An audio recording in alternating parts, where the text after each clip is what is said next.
So good morning mga dayno. Nag-prepare na di si Inday ani kay mula para punta mo ato tag makilala kay para sa pamalay. Anya ang kasang sa panigsuon kay apoy man gid pud kaayo kung mag-commute so kanang kuan nag-helmet na kay mula ko na daw mi daw.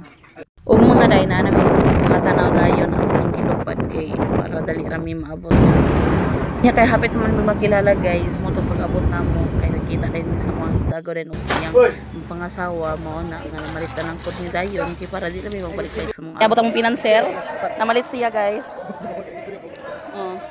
Niabot ang among pinanser guys sa mi karon sa makilala public market.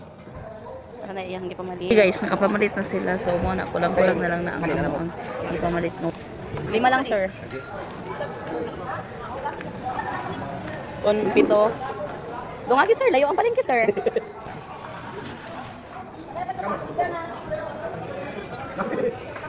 So daghan kay siya batos guys nga nang palit. Daghan kay siya stand. Tanyo madungog din ha. Sampo kay siya guys kay ang garang likuran ng mga isda ng kainan. Abi na mo na mag-away ba. Nag-away sila? Nag-away na sila? Nag-away sila pasang tao sulod. Wala na masalahan ng mga tao sulod.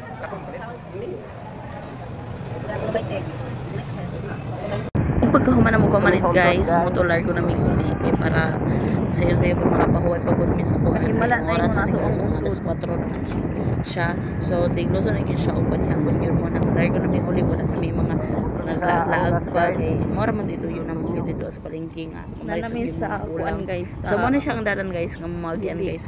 Nice kaayo ilang mga balay diri guys kay halos ang ilahang mga bonbon diri mga klase. So katong liguan na niya colorful an kaayo. So makita ninyo guys, sarap kayo siya pero okay ra gyud pud kaayo na siya.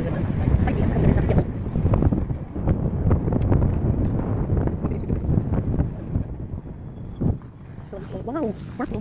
Ano kanisa pa tayo?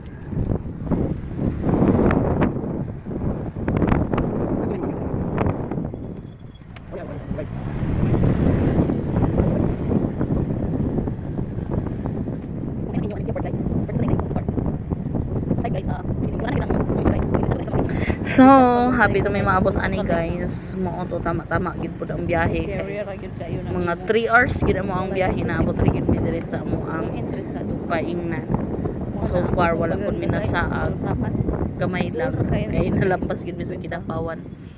Unya guys, hindi ko na sila so it means naabot na mi sa balay sa video guys pamalayan. Mo na lang balay guys. Wow, nice color. So mo to guys, pina-update